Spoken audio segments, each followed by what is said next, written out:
The call to prayer drifts across the Bosporus as dawn paints the ancient city of Istanbul in a glow of gold and blue. Minarets pierce the morning mist, their shadows stretching over domes that have seen empires rise and crumble. Beneath those skies once stood the beating heart of a world-spanning power and empire that began with a single horseman on the Anatolian frontier and grew to command 3 continents, bridging east and west, faith and sword, silk and steel. For more than 600 years, the Ottoman Empire shaped the course of history, and when it fell, the world itself was redrawn. How did a small band of warriors carve an empire that outlasted the Mongols, defied the Crusaders, and ruled over more than 20 million souls? And how, after centuries of splendor, did it vanish almost overnight, leaving behind only its ruins and its echoes? They rose not from marble palaces or ancient dynasties, but from the dust of the steppe. In the twilight of the 13th century, as the Mongols swept westward and the Seljuk Sultanate crumbled, chaos ruled Anatolia. Among the many Turkish tribes displaced by war was one led by a man named Osman. He was not born to an empire, he was born to uncertainty, a frontier chieftain whose faith was his compass and whose destiny lay written in the shifting sands of power. Yet from his banner and his sword emerged a lineage that would change the world's map. His followers called themselves the Sons of Osman, and from that name came the empire the world would know as Ottoman. In their earliest days, the Ottomans were little more than a border clan surrounded by greater forces. Byzantines to the west, Mongols to the east, rival Turkic lords all around. But they possessed what others did not, a vision shaped by opportunity. Where others saw endless conflict, they saw destiny. Their warriors fought not just for land, but for faith, for unity, and for the promise of a civilization reborn from the fragments of the past. It was on these fault lines between continents and creeds that the Ottomans built their future. As centuries passed, that frontier spirit became the lifeblood of an empire. Through the courage of their sultans, the discipline of their soldiers, and the genius of their architects and scholars, the Ottomans transformed the crossroads of the ancient world into the heart of a new one. Their capital, once the dying city of Constantinople, became Istanbul, the city of the world's desire. Caravans from Arabia met Venetian merchants on its docks. Scholars from Persia debated with poets from Andalusia in its courtyards. And in its mosques, the call to prayer echoed across the waters to Europe itself. But all empires are built on time, borrowed from eternity. What rises must one day falter. For every conquest, there came resistance. For every victory, new rival emerged. And beneath the domes and palaces, beneath the silk and gold, the slow weight of centuries began to press down. When the winds of modernity swept through Europe, bringing revolutions, machines, and new ideas, the empire of the Crescent found itself at war, not only with its enemies, but with time itself. This is the story of the Ottoman Empire, a saga of faith and ambition, conquest and collapse. It is the story of men and women who shaped a realm that stretched from the gates of Vienna to the deserts of Arabia, from the mountains of the Balkans to the shores of Africa. It is the story of a people who dared to believe that their empire was eternal till the day they awoke to find the world had moved beyond them. And yet, though the empire is gone, its shadow still stretches across continents. In the food we eat, in the words we speak, in the cities that bear its mark, the Ottoman spirit endures. To trace its rise and fall is to follow the rhythm of human history itself, ambition born from chaos, power forged in unity, and the inevitable descent that time demands of all who rule. From the dust of Anatolia to the dawn over Istanbul, the story begins where east meets west, where history still whispers the name of the empire that once held the world in its hands. Anatolia, at the dawn of the 14th century, was a land of fragments. The once great Seljuk Sultanate of Rum had disintegrated under Mongol pressure, leaving behind a patchwork of Beylik's small Turkish principalities clinging to survival in the ruins of empire. To the west, the Byzantine world was dying, its cities hollowed by centuries of war and debt. Between these fading worlds, in a rugged valley near St, a small frontier tribe gathered around their leader Osman, son of Ertugrul. He was no emperor, no nobleman of royal blood, but a warrior of faith, forged in hardship. His people lived by the sword and the plow, raiding the Byzantine frontier while preaching unity under Islam's banner. Osman's dream was not written in gold but in vision of a realm guided by both justice and conquest. He established a small principality,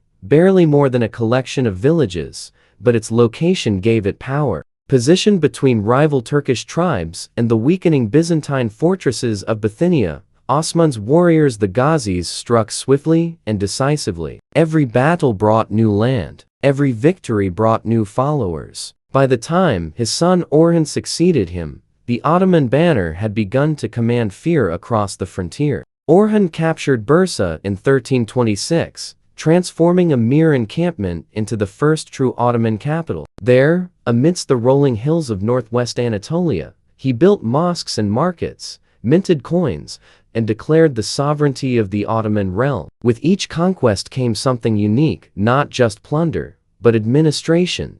The Ottomans learned to rule as well as to fight. They absorbed the traditions of Byzantines, Persians, and Arabs, blending them into a new imperial identity. Under Murad I, the Ottomans crossed into Europe, an act that would shape the world for centuries. They seized Gallipoli, establishing their first European foothold, and soon after, the cities of Adrianople and Philippopolis. The Balkans, divided by rival kings and fractured loyalties, fell gradually under their influence. In 1389, at Kosovo, the Ottoman army faced a coalition of Serbian princes.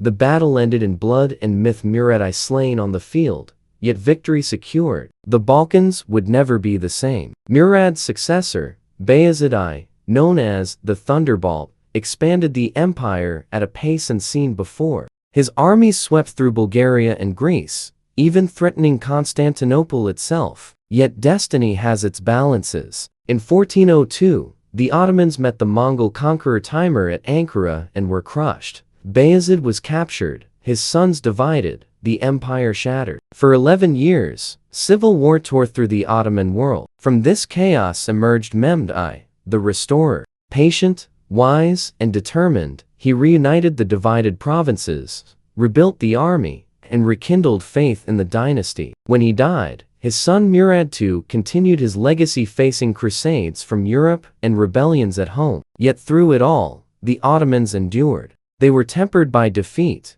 and in that tempering lay the secret of their survival. As the 15th century dawned, the empire's borders stretched from the Danube to the Taurus Mountains. The Ottomans had outlasted their rivals and stood poised before the greatest prize of all, the city that had resisted conquerors for 1,000 years, Constantinople. And in the eyes of a young prince named Mehmed, the dream of conquest was already beginning to burn. In the spring of 1453, the world held its breath. The 21-year-old Sultan Mehmed II stood before the ancient walls of Constantinople, a city whose name alone echoed with legend. For over a millennium, it had stood as the jewel of the Byzantine Empire, the heart of Christendom in the East. But now, it was surrounded by Ottoman might, an army of nearly 100,000 men, siege cannons that thundered like storms, and fleets that closed every path to escape. For weeks, the sky above the Golden Horn was filled with smoke and steel.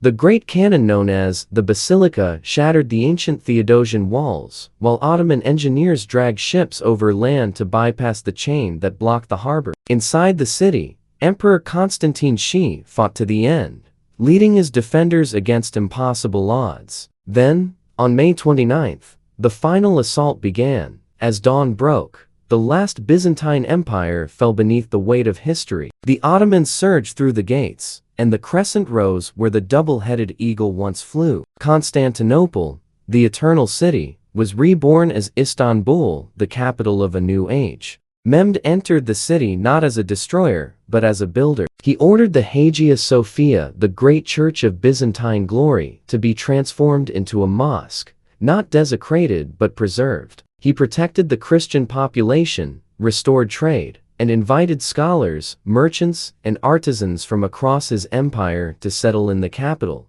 In his vision, Istanbul would be the heart of a world united by diversity, faith, and power. The fall of Constantinople sent shockwaves across Europe. The age of medieval kingdoms was ending. The Ottoman Empire now stood as the supreme power between East and West, heir to both Rome and the Caliphate. Mehmed, known to history as Fatih, the Conqueror, had achieved what no one had dared since antiquity. He fortified his capital with palaces and mosques, built a navy that ruled the Mediterranean, and reformed the empire's administration. His successors would inherit not just land, but a vision of greatness that reached beyond conquest, a vision of civilization itself. The Ottomans were no longer a frontier tribe. They were an empire destined to shape the modern world. The century that followed Mehmed's conquest became the Ottoman Golden Age, a period of brilliance where empire met enlightenment. Under the rule of Suleiman and his son, Suleiman the Magnificent,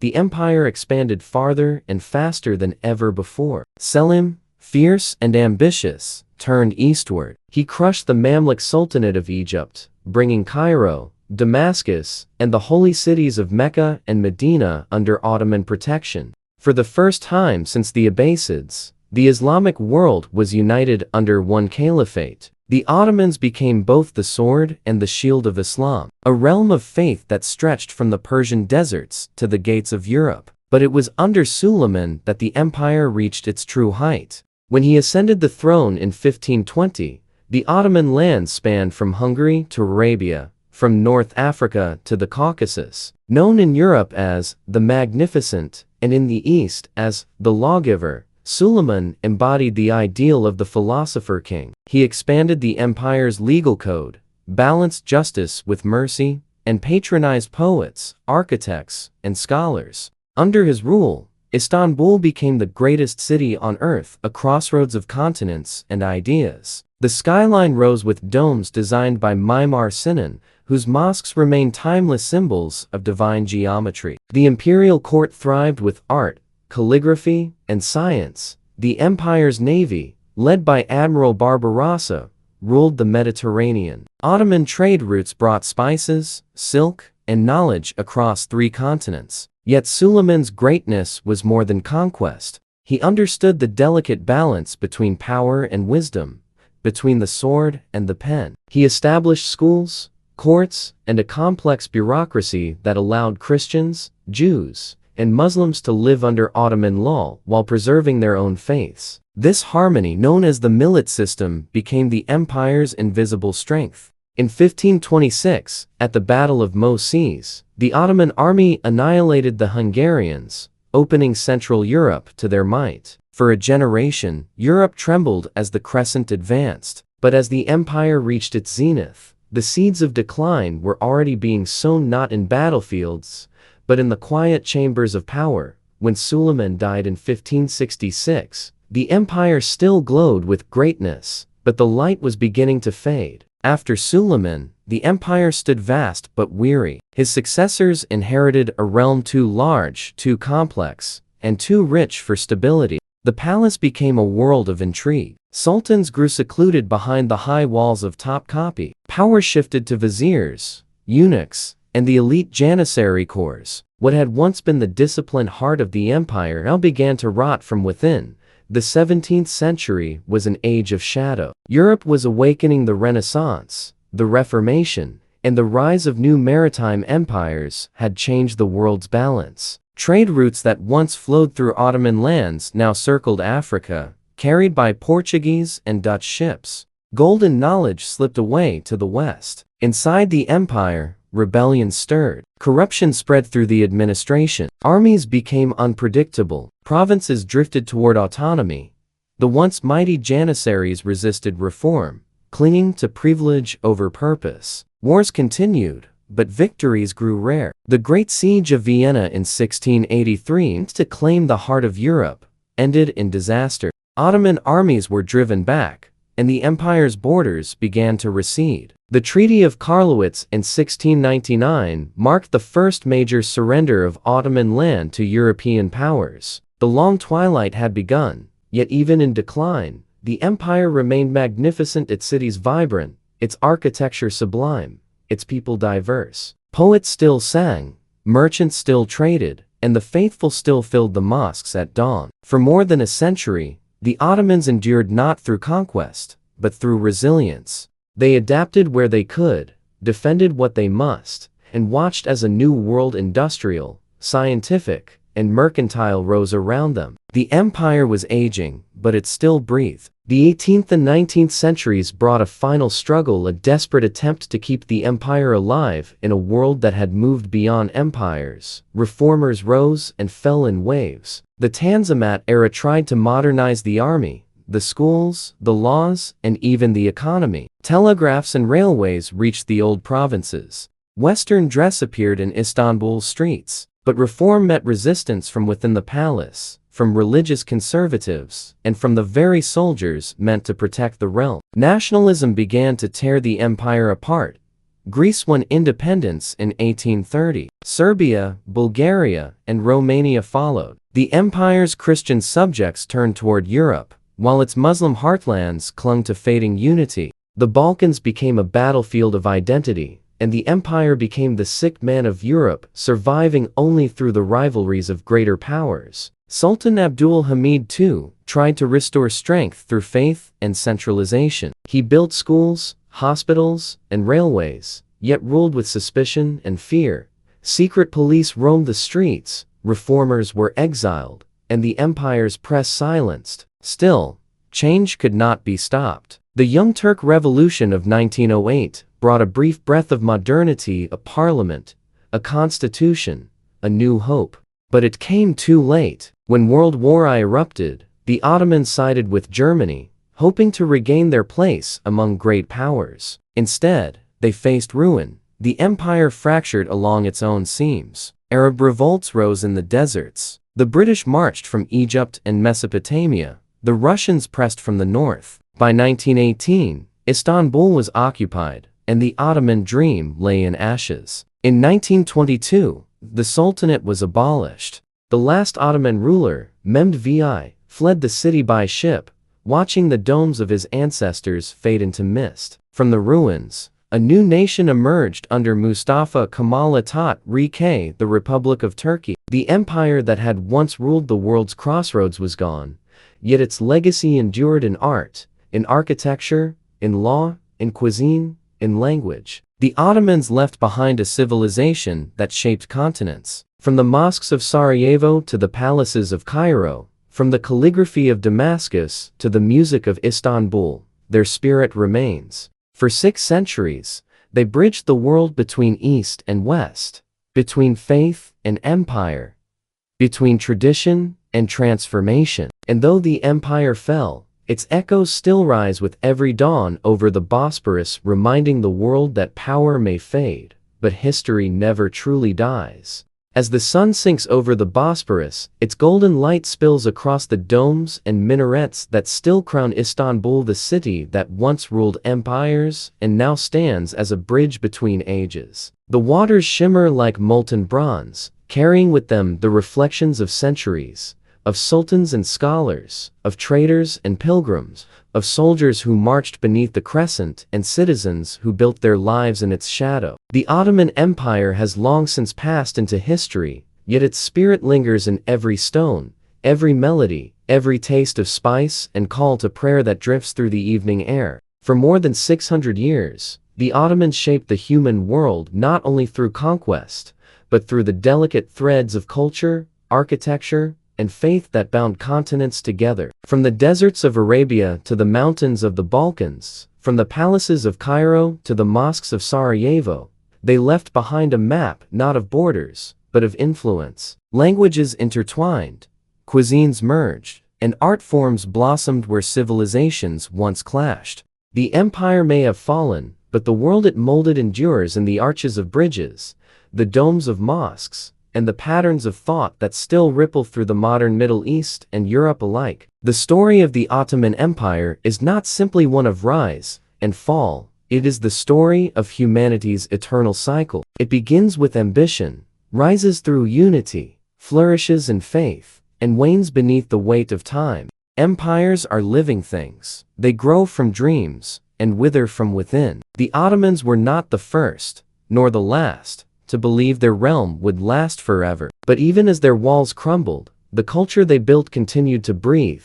carried forward by the very people who once called themselves subjects of the Sultan. In the rhythm of history, the Ottoman saga mirrors the pulse of human civilization itself. It is a tale of power's allure and fragility, of men who sought eternity but met mortality, of cities that rose from ashes only to fall again. From Osman's humble camp on the Anatolian plain to the glittering palaces of Topkapi, from the roar of Mehmed's cannons to the silence that followed the last sultan's exile, the arc of the empire traces a single truth: that no power endures unchallenged, and no fall erases what was once achieved. Today, as travelers walk through Istanbul's ancient streets, they tread upon layers of time. Roman columns stand beside Ottoman fountains. Byzantine mosaics gleam beneath Islamic calligraphy. The scent of coffee once carried from Yemen's highlands to European courts fills the air. Here, the past does not sleep.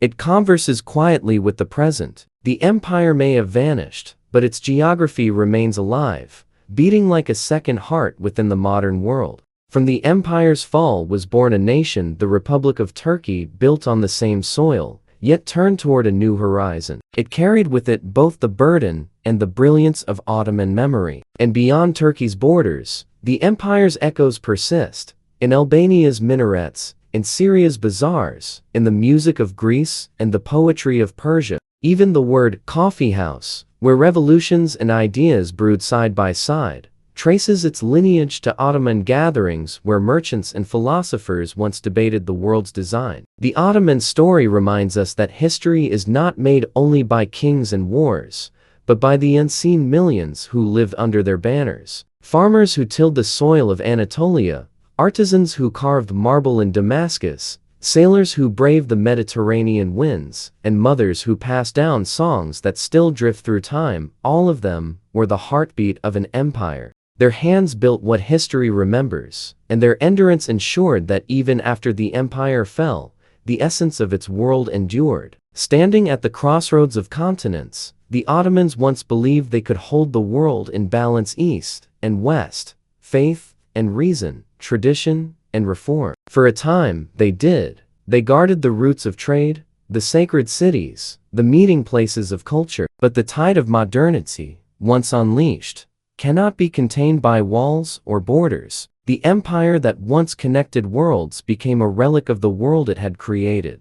And in its fading, humanity learned again the lesson every empire teaches, that greatness is not measured by how long one reigns, but by how deeply one's legacy shapes the earth that remains. As night settles over Istanbul, the city glows like an ember, the last light of an empire that once burned across continents. The muezzin's call echoes through the twilight, joined by the distant hum of ships crossing the strait, carrying goods and people between Europe and Asia as they have for 1,000 years. The sound is timeless, as though the past still breathes through the city's stones. Empires rise, empires fall, yet the world they create never truly disappears. It lingers in the map of our lives, in the borders drawn, the language is spoken, and the silent memory of what once was. The rise and fall of the Ottoman Empire is more than a chapter of history. It is a reflection of us all, of ambition and faith, of creation and loss, of the endless human desire to leave a mark upon the earth. 6 centuries of glory have passed into legend,